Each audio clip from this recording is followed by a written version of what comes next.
Welcome to SVG-TV News for Thursday, October 24th, 2017. I am Jennifer Richardson with the details. Another hearing in the election petitions took place today at the High Court in Kingstown.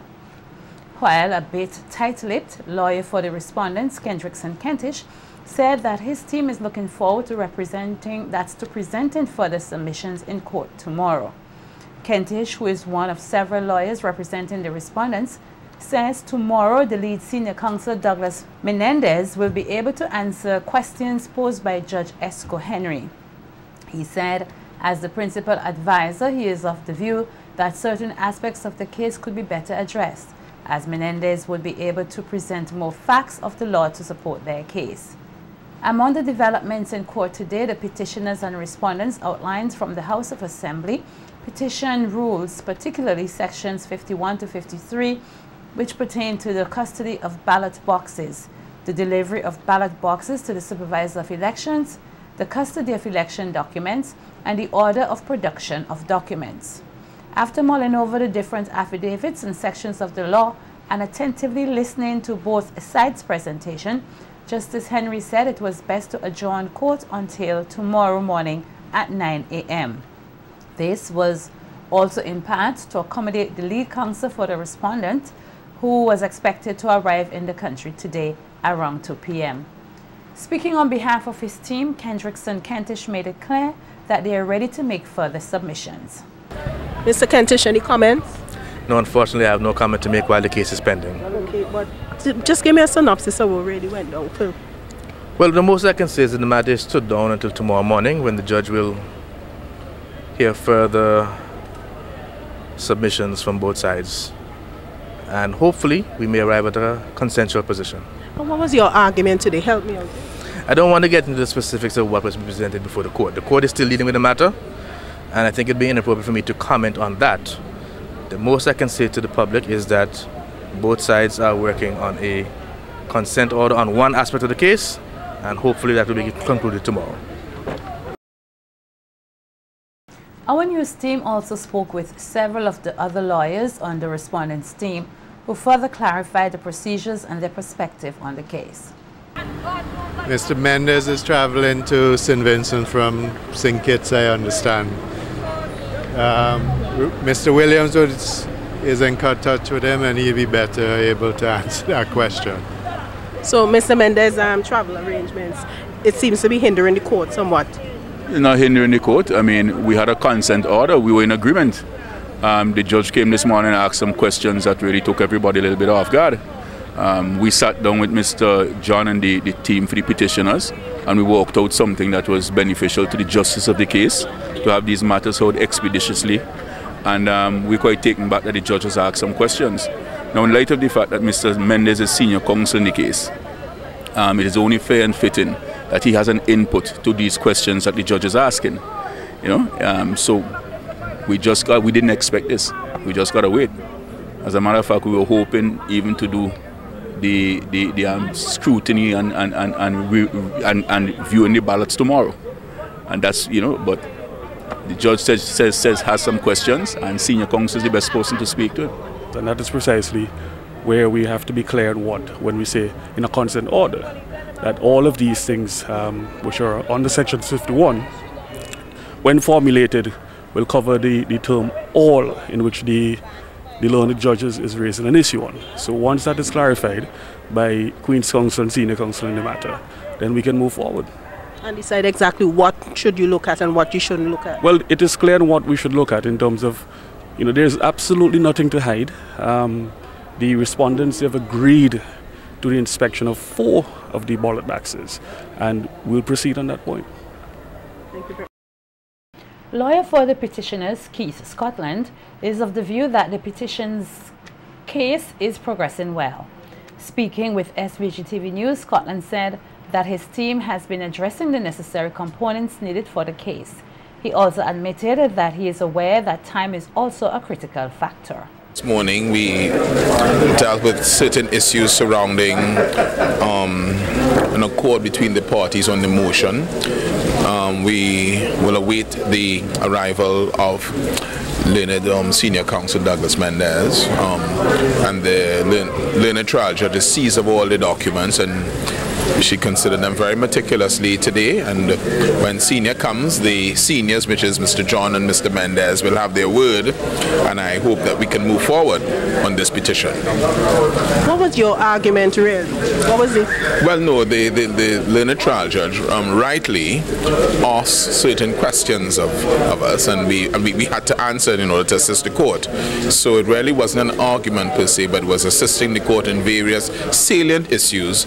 The questions were put to us and we had to respond. It was just that simple. So how you feel about things going forward so far? I am always sanguine about things. I think, you know, we are now making some progress to move forward. Bearing in mind, of course, it's an election matter, and we hope that time will accommodate us, because time is of the essence. Leader of the New Democratic Party, Dr. Godwin Friday, said that they will continue to pursue the case to the end, and that he is pleased that the matter is moving ahead. Going very well. We are where we wanted to be, which is in the court. As you know, we've been trying to do this for the last year and a half. So we have persevered, and we're here now today, where the motion to inspect the ballot boxes are being heard. As you may have heard from counsel, that the matter proceeds tomorrow, and we are hoping that the order will be agreed upon and that we can move forward speedily to view the ballot boxes. You know, at one time they had opposed very strenuously any attempt to look at the ballot boxes, and they made all kinds of arguments in their submissions here and previously in the matter before Justice Cottle. And now all of a sudden they have changed their position in saying that they would consent to certain aspects of the inspection. And of course, we always want to move the matter fast and farther along, and we're hoping that tomorrow we can do so. And we're looking forward to it. Opposition Member of Parliament for Central Kingstown, St. Clair Leacock, says as the nation gets ready to celebrate 38 years of independence, all must be done to maintain the peacefulness and serenity of SVG. Leacock, who was on Nice Radio recently, said since the nation gained freedom from colonial Britain, it must work towards being truly independent and not let criminals cause havoc in the land. 2 weeks short of independence, or less than 2 weeks short of independence, it's really interesting to reflect that the concerns that we are having as we go into independence celebration is not our external affairs and defense, it's our internal affairs and our insecurity, policing, law and order, crime and violence. That's what I want to put in the agenda. 38 years after, it's not external and affairs and defense, but we are focusing on our home affairs, what's going wrong with us here at home. That's what our people in the diaspora are concerned. We're going on with all you. I don't put in local language. What happened to St. Vincent de Grenadines? That's not the St. Vincent de Grenadines I do. And are in fact questioning whether the police here at home are really in charge, whether we are on top of law and order, and whether we have the ability to manage crime and violence. Leacock is also of the view that not only should the military be on parade at the Victoria Park on October 27th, but also persons in society who continue to make a tremendous contribution to nation building. But we should be showcasing our best and brightest, outstanding fishermen, outstanding agricultural workers, outstanding teachers, doctors, lawyers, engineers, sanitation workers, policemen, school children, primary, secondary, folklore, culturists, calypsonians, gospel singers. One massive event at the Annisville playing field, perhaps. But Jamaica and other countries do that, not so? Yeah, we're all sundry, 10,000, 15,000 Vincentians. Full. If it's one time, the Annisville playing field should be full. It's for this event, Independence Night. When that which is good about us as a people is shown on display, that people know that the nation acknowledges and rewards and takes pride. That's where we should be at. That's where we should be going. Today, that is not yet in place. We have been moving. Not that we have made significant gains over education now than we had then, because there could be no contrast. Vincentians have been encouraged to do more to support young males in SVG, as well as to take personal responsibility in making their communities safe. This encouragement comes from lawyer Jamali John as he spoke at a recently held discussion on domestic violence at the SVG Community College. John stated that traditionally, parents in SVG have paid a lot more attention to their daughters than their sons, a situation which leaves many to fend for themselves. When parents are raising children, right, you have a son and you have a daughter. The daughter is protected in a particular way. She's not allowed to sleep out. She has to learn to cook and to wash and to iron. She has to read. She has to behave and conduct herself like a lady. But what about the guys? You have to cook their food. The sons, yeah? You cook your brother food, share it on the table. He leaves it there. You have to come and pick it up and wash after he done, chow out chicken bone. He is allowed to go out wherever. Nobody knows where he is, who he is with, what he's doing. He can come home any hour of the night. He's not accountable to anybody. And we are raising our sons in that particular way. So we ensure that our daughters are protected, that they are educated and empowered. And our sons, we leave them at a very early age to fend for themselves, to stand on their own 2 feet and to chart their own way. John also encouraged the females in society to play a part in getting young men back on track. We have to start to look after our young men in the same way we look after our young women. So that years from now, there would be one less man pulling a trigger to kill somebody else, one less man beating a woman, one less man breaking into your house to steal the stuff that you work so hard to afford, one less man looking in the parking lot trying to do you or your family harm. That is where we have to start to tackle this thing. So even when you encounter your male friends in class, you see them skylarking, coming to school late, coming without their books and the pens, hanging out, shut out to the pants, unruly. Women encourage the men. Don't leave them up to themselves, because some of them, they need some sort of support and encouragement. I'm not sure why so many men are the way they are. But they need the guidance and the support as much as they can get. John further added that it is important that everyone take personal responsibility in making his or her community a better place. But we have to ask ourselves, what am I going to do? Where does personal responsibility come in? When am I going to stop looking for two people, some of them who don't even have the answers to the questions anyway, and start looking to see in what ways I can, in my own community, in my own home, in my church, how can I intervene and take an active part in preventing and curbing some of the problems that we are facing as a society right now, so that you become an asset to your society and not a liability. So young men, keep your head up, keep striving, talk to your other friends, ensure that they don't get left behind.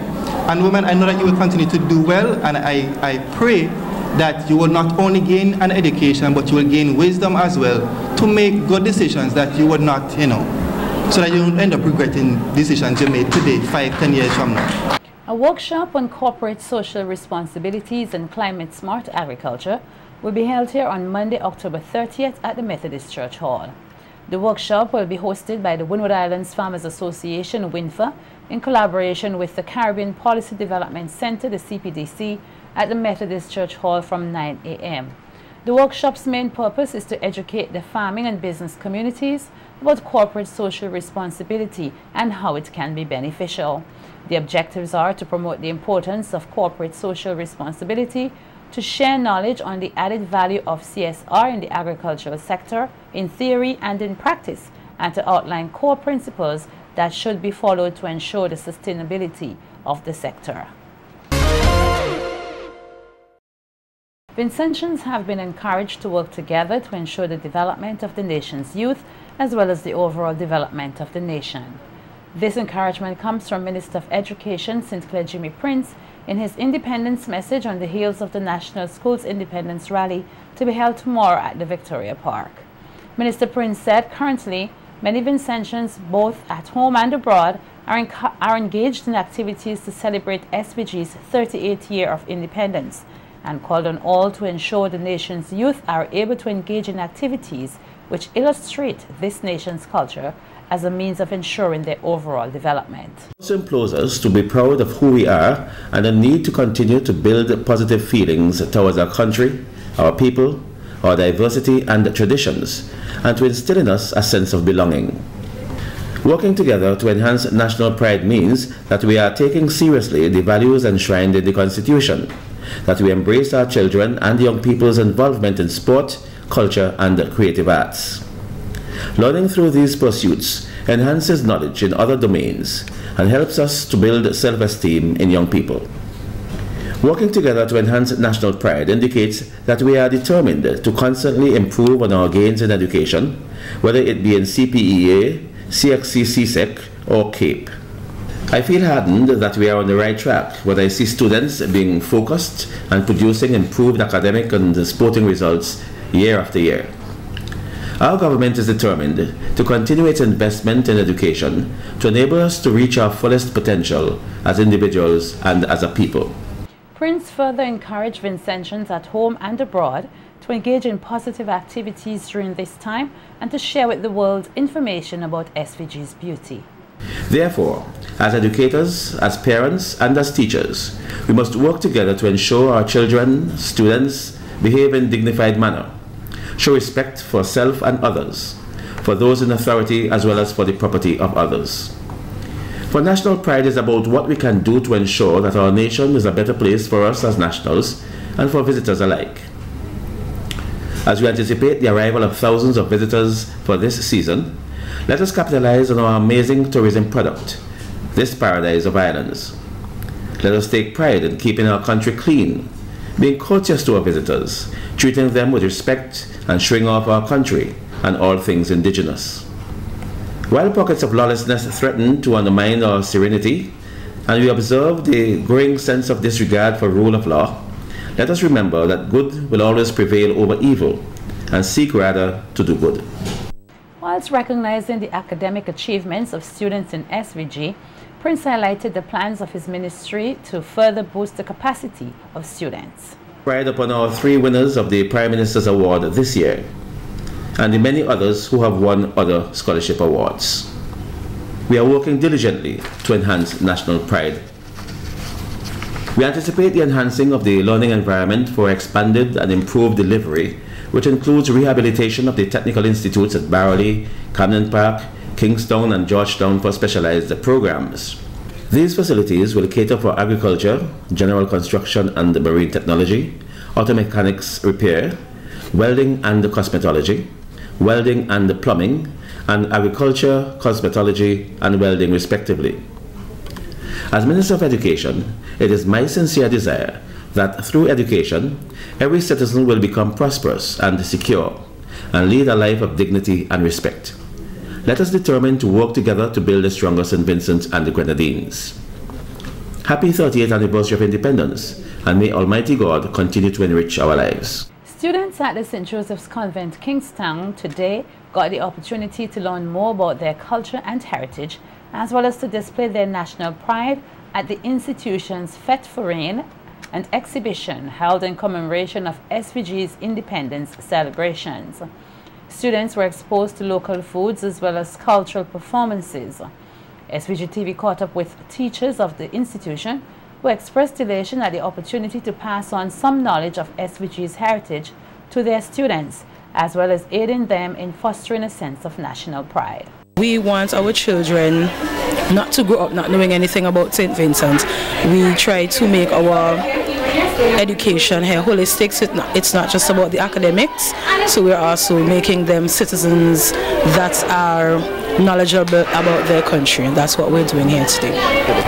Okay, so as being a teacher, it's a proud moment for me because the students actually suggested this whole event.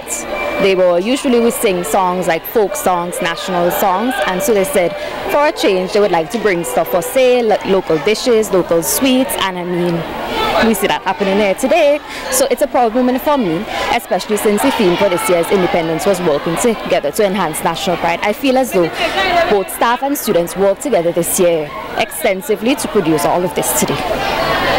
Loyalty and patriotism. Every year we encourage our students to wear our national colors to identify, of course, with St. Vincent and the Grenadines. So you can see we're all in our blue, gold and green.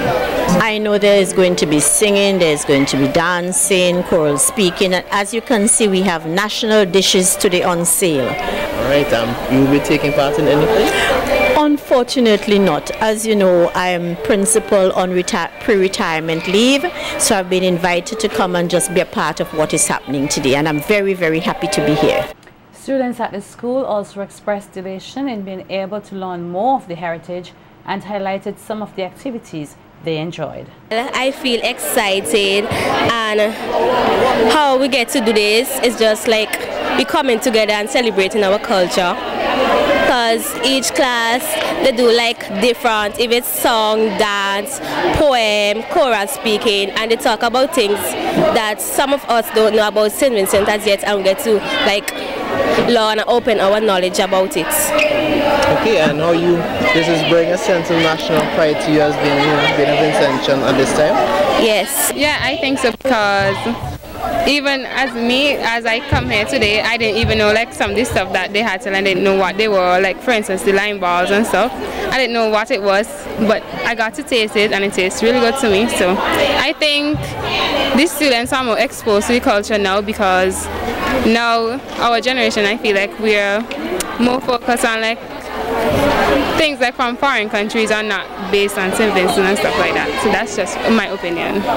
That's all. Well, the activities so far, they have been great, I guess. I mean, we put a lot of practice into everything. You like national pride to you? It does, but everything is familiar so far. One of the performers at today's event, hosted by the St. Joseph's Convent, Kingstown, Bessie Alexander, expressed the view that learning about one's culture as well as a musical instrument can go a long way in developing well-rounded youth. Alexander said without knowledge of one's past, a person is lost, and considers the activity put on by the school as a positive one. We know where you come from. You know where you're going. You're going, but you know. If we know, but I come from a village where they played boom drum and they played string band and they taught Nancy's story, then I could always say, I'm going to make a movie. I'm going to dramatize all that, because I know where that came from. If you don't have that root, you're going to copy somebody else's style. You're going to read how Marlon Brando or how somebody, Clinton Eastwood, make a movie, and not how you want to see your culture, you know, demonstrated or portrayed. So the culture, the art, that's the key for crime, fight against crime, fight. It helps with the education. Music is a boss for maths. Alexander added that students who learn a musical instrument will be better rounded individuals and are not likely to be involved in destructive behavior. As long as these children learn to use their fingers and strings and pan and so on, a gun will feel very uncomfortable and inappropriate in their hands. I went to a concert earlier this year at the grammar school. Some of the boys from the St. Mary's, they're in a band. So one playing keyboard, one playing guitar, one playing bass. They passed all the subjects. They're doing A-levels, and they told me they're going to do surgery. They want to be doctors. One going to do brain surgery, one going to do all kind of surgery. I hope they put a chip in my brain when they do the brain surgery. But it goes to tell you that they're going to use their finger. The brains, yes, but the neatness of the finger, the competence and the ability to use your fingers and so on. That's what we want to push. Hand, strings, violin, craft, that's where we need to go. And primary school, kindergarten, primary school, what they're doing here today, wonderful.